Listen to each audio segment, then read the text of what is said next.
আলাইকুম বন্ধুরা, আমি চলে এসেছি আজকে কাতলা মাছের ঝোল। কাতলা মাছের আজকে আমি 3 পিস, আমরা 3 জন আছি বলে 3 পিস মাছ দিয়ে রান্না করছি।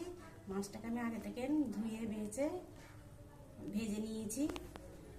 তারপর আমি হলুদ গুঁড়ো, লঙ্কা গুঁড়ো, নুন, অল্প চিনি, জিরা, ধনে, আদা রসুন পেস্ট, পেঁয়াজ, কাঁচা লঙ্কা, টমেটো, ধনে পাতা আমি গ্যাসটা ধরিয়ে নিলাম। এরপরে অল্প তেল দিচ্ছি। তেলটা আপনারা যতটা পরিমাণের মাছ থাকবে ততটা পরিমাণে দেবেন।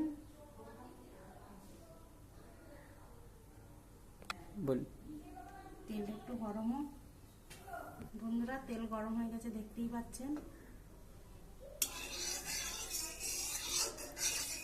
প্রথমে আমি পেঁয়াজ দেবো।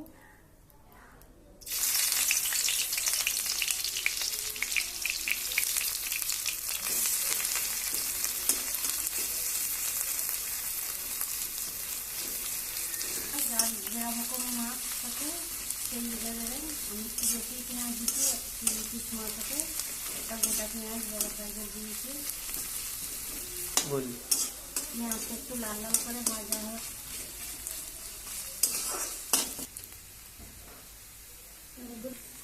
পেঁয়াজটা হালকা লাল লাল হয়ে গেছে, এরপর আমি পেস্ট দিয়ে আবার একটু ভাজা ভাজা করবো। লবণ বলবো, আপনারা স্বাদ মতন লবণটা দেবেন।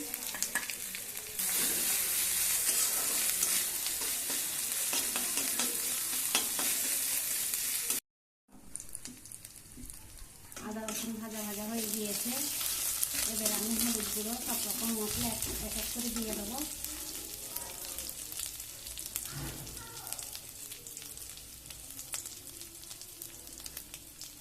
ধনে, লঙ্কা, ধনে গুঁড়ো,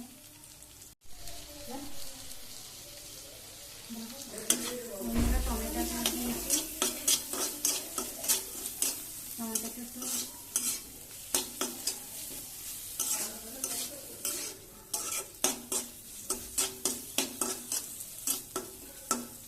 ধনে পাতা।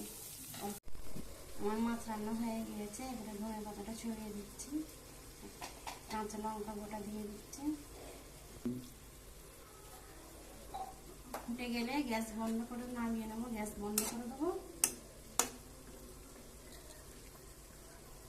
এরকম ধনে পাতাটা ছড়িয়ে দিয়েছি। এবার ফুটে গেলে গ্যাস দেখুন বন্ধুরা, ফুটে গিয়েছে।